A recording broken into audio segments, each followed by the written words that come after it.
Akkam jirtu kabajamtoota daawwattootaa fi hordoftoota Oromiyaa Freedom Media dambalii gunguma uummataa nageenyi keenya kabajaa bakkuma jirtan isin haa ga'u jedha. Caamsaa 21/2026 oduu guyyaa irraatiif qindeeffanii kan isin biraan geenyu ta'aatii jalqaba irratti hangafoota oduu. Abbaan taayitaa nyaataa fi qorichaa Itoophiyaa bu'uura dambiiwwan yaalii kiliinikaa ifoomse. Tiraamp Netaniyaahuun waan ani fedhu kamiyyuu ni hojjeta jedhanii. Qorannoo Reuters finciltoonni RSF fi Alfaa shirtoachuun booda ajjeechaan namoota hedduu raawwatamu ibse. Pireezidaantiin Chaayinaa Shiin torbee dhufu Kooriyaa Kaabaa daawwachuu fi OFM dambalii gunguma uummataa irraa oduu isinitti himuun kan isin waliin turu hanga daawwalaa buutii amma oduu bal'inaan. Abbaan taayitaa nyaataa fi qorichaa Itoophiyaa bu'uura dambiiwwan yaalii kiliinikaa ifoomse. Abbaan taayitaa nyaataa fi qorichaa Itoophiyaa yaaliiwwan kiliinikaa haaraa biyyattii keessatti gaggeeffaman nageenya qulqullinaa fi qulqullina saayinsii mirkaneessuuf bu'uura dambiiwwan ammayyaa diriirsuu beeksise. Abbaan taayitaa nyaataa fi qorichaa Itoophiyaa yaaliiwwan kiliinikaa haaraa biyyattii keessatti gaggeeffaman nageenya qulqullinaaf qulqullina saayinsii mirkaneessuuf bu'uura dambiiwwan ammayyaa diriirsuu beeksise. Bu'uurri dambii kun nageenya qoricha haaraa talaallii fi meeshaalee yaalii nama duras ta'ee yeroo yaaliin godhamu hordofuuf kan qophaa'edha. Abbaan taayitichaa seerota biyya keessaatiin alatti akkaataa istaandaardii idil-addunyaatiin kan hojjetu ta'uu ibsa. Akka abbaan taayitichaa jedhutti yaaliin kiliinika marsaa qorannoo adda addaa afuriin marsaa tokkoffaa hanga marsaa afuriitti kan gaggeeffamu yoo ta'u marsaa tokkoon isaanii irratti hayyama guutuu fi qajeeltawwan naamusaa ciminaan kan raawwataman. Abbaan taayitichaa adeemsa kana sirnaan qajeelchuu fi hordofuuf hojiiwwan ijoo afur ni raawwata. Isaanis hojiirra oolmaa fi pirootokoolota qorannoo gadi fageenyaan gamaaggamuu, qajeelfamaa fi bu'uuraalee hordoffii qopheessuu, nageenya hirmaattota dhiyeennaan hordofuu fi dhaabbilee qorannoo yeroo mara bakka sanatti sakatta'uu kan dabalatudha. Keessattuu nageenya hirmaattotaa qorannoo eeguu fi rakkoo fayyaa ciccimoo osoo hin eegin uumamuu danda'aniif saffisaan deebii kennuuf sirni cimaan akka diriiree hubatame.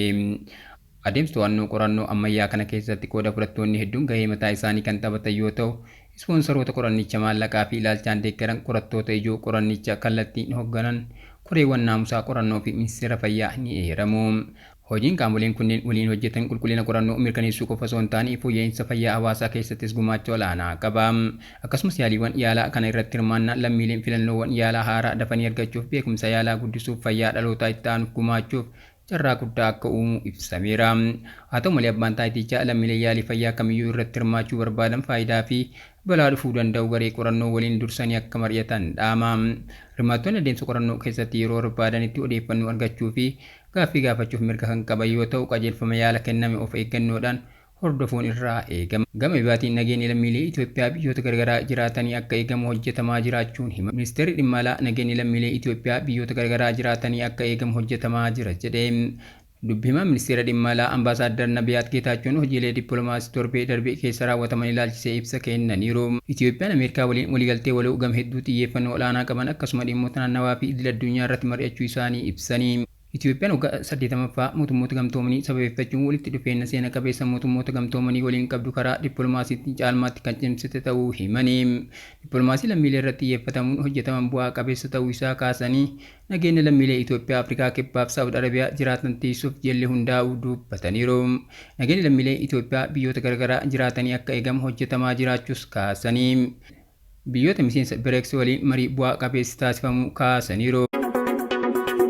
Tiraamp Netaniyaahuun waan ani fedhu kamiyyuu ni hojjeta jedhanii. Pireezidaantiin Ameerikaa Doonaald Tiraamp hariiroo muummicha ministeeraa Israa'el Beniyaamin Netaniyaahu waliin qaban ilaalchisee ibsa ajaa'ibsiisaa fi ifa ta'e kennaniiru.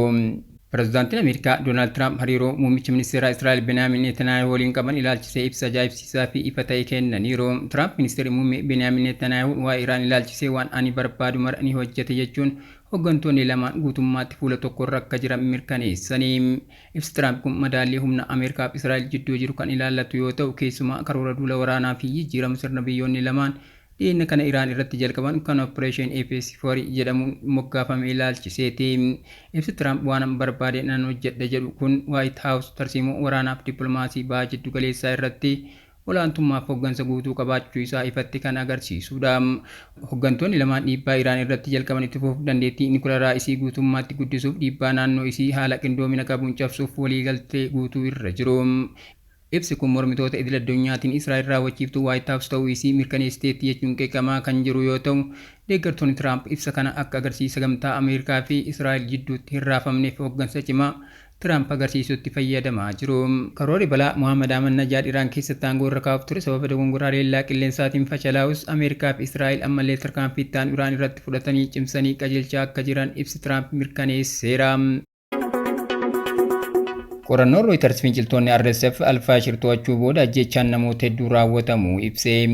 Qorannoon bal'aa Reuters gaggeesse finciltoonni Rapid Support Forces jedhamaniin erga magaalaa dhuma humna waraanaa Suudaan jala turtee fi naannoo Daarfur keessatti argamtu Alfaashir onkoloolessa 2025 keessa qabatanii booda guyyoota 3 walitti fufaniif ajjeechaa jumlaa fi sarbamoota dhiittaa mirga namoomaa raawwataman ragaadhaan mirkaneesseera.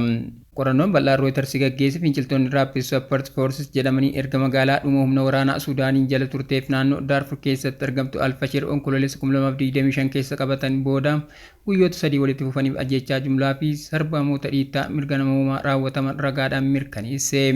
Qorannoon qabatamaa fi dookumantarii du'a Daarfur keessa jedhu kun gocha suukaneessaa guyyoota 3 viidiyoodhaan waraabame jedhamu kun viidiyoowwan dhiibbaa waraanaa RSF ofii isaaniitiin waraabanii intarneetii irratti gadhiisan jedhaman xiinxaleera. Reuters piroojeektii Suudaan Witness jedhamu waliin ta'uun teessuma lafaa ragaa viidiyoof ragaa namoota dhimma sana irraa afanitti fayyadamuun taateewwan onkoloolessa 25 hanga 27 bara 2025 gidduutti erga magaalattii marsaa baatii 18 booda kuftee booda uumaman deebisee qindeesse. Giddugaleessi qorannoo kanaa Jeneraal Birgaadeer RSF Alfaatii Abdallaa Idriis kan Abululuu Gorraa Alfaashir jedhamuun beekamudha. Reuters akka gabaasitti viidiyoowwan mirkanaa'an 4 keessatti fakkii ajjeechaa onkoloolessa 27 naannoo boolla magaalaa alatti argamutti hidhattoota meeshaa hin qabne yoo xiqqaate nama 15 dhuunfaan yoo ajaju ragaadhaan argameera. Namoonni Reuters gaafate akka jedhanitti ajjeechaa namoota nagaa kanneen akka dubartoota daa'immanii fi dubartii ulfaa dabalatee jiran irratti ajaja kennaa akka ture himaniiru. Akka qorannoo kanaatti gochi hammeenyaa kun waraana dirree qofa osoo hin taane hidhaa namoota miliyoonaan lakkaa'aman ajjeechaa jumlaa mana manatti deemu namoota ajjeesuu saamiinsaa fi jiraatota irratti aggaammii sanyummaa fayyadamuu dabalata. Dhaabbanni mootummoota gamtoomanii duraan akka gabaasetti weerara kana booda namoonni 6,000 ol kan ajjeefaman yoo ta'u gochawwan tokko tokko mallattoo duguuggiinsa sanyii kan qaban ta'uu ibse. Reuters dabalees akka gabaasetti ajajawni olaanoon RSF biroon ajaja Daarfur kaabaa Geedoo Hamdaan Abu Naashok dabalatee naannolee ajjeechaan kun itti raawwatametti argamaniiru. Balaaleffannaa idil addunyaa irraa uumame hordofee Abululuu yeroo gabaaf RSF'n hidhamee kan ture yoo ta'u boodarra sagalee malee gadhiifamee jalqaba bara 2026tti gara hojii waraanaatti akka deebi'e maddoota Reuters waameen gabaase. RSF'n gama isaatiin himannaa kana kan haale yoo ta'u sarbamoota raawwataman irratti qorannoo gaggeeffamaa akka jiru ibsee ta'us bu'aan qorannoo uummataaf ifa godhame hin jiru. Pireezidaantiin Chaayinaa Shiin torbee dhufu Kooriyaa Kaabaa daawwachuuf. Pireezidaantiin Chaayinaa Shiin torbee dhufu irraa eegalee Kooriyaa Kaabaa daawwachuu akka hin oolle dhaabbanni oduu Kooriyaa Kibbaa Yoon Ahab qondaaltota mootummaa olaanoo waabeffachuun gabaaseera. Pireezidaantiin Chaayinaa torbee dhufu irraa eegalee Kooriyaa Kaabaa daawwachuu akka hin oolle dhaabbanni oduu Kooriyaa Kibbaa Yoon Ahab qondaaltota mootummaa olaanoo waabeffachuun gabaaseera. Daawwannaan kun madaallii humnaaf kallattii dippiloomaasii Peninsula Kooriyaa guutummaatti ni jijjiira jedhan akka maddeen mootummaa Kooriyaa Kibbaa ibsanitti gariin qondaaltota nageenyaa pirootokoolii Chaayinaa dhiyeenya kana Pyongyang magaalaa guddoo Kooriyaa Kaabaatti argamuun qophii taasisaa turaniiru. Haaluma kanaan daawwannaan Shiin dhuma caamsaa yookiin jalqaba ji'a Juun keessa akka raawwatamu agarsiiftuun dabalaa dhufeera. Daawwannaa kanaan akka malee barbaachisaa kan godhu gahee dippiloomaasii hoogganaan Chaayinaa taphachuuf yaadudha. Torbee darbe pireezidaantii Ameerikaa Doonaald Tiraamp Beejingitti kan keessummeessan pireezidaantii Shiin amma gara Kooriyaa Kaabaa imaluun Tiraampii fi hooggansa Kooriyaa Kaabaa Kim Jong Un gidduutti giddu galeessa ta'uun tajaajiluuf karoorfachuu isaanii maddeen ni mul'isu.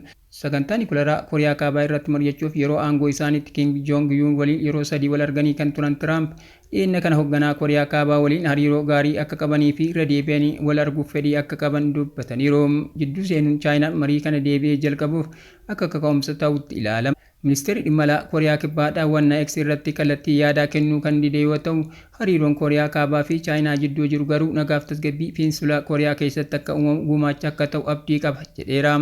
Chaayinaan michuu dinagdeef siyaasaa Kooriyaa Kaabaa guddittiidha. Hariiroon biyyoota lameenii yeroo weerara COVID-19 walxaxaa ture amma saffisaan dandamataa jira. Kim Jong Un bara darbe daawwannaa Beejingitti taasisaniin Xinii fi pireezidaantii Raashiyaa Vilaadimir Puutiin waliin agarsiisa waraanaa guddaa irratti hirmaataniiru. Kabajamtoota daawwattoota keenya tamsaasni keenya akka namoota hedduu bira ga'uuf peejii keenya follow share gochuun akkasuma YouTube channel keenya subscribe godhuu hin dagatinaa. Oduun guyyaa kanaaf qabannee kanneen turanii waan nu daawwattaniif galatooma.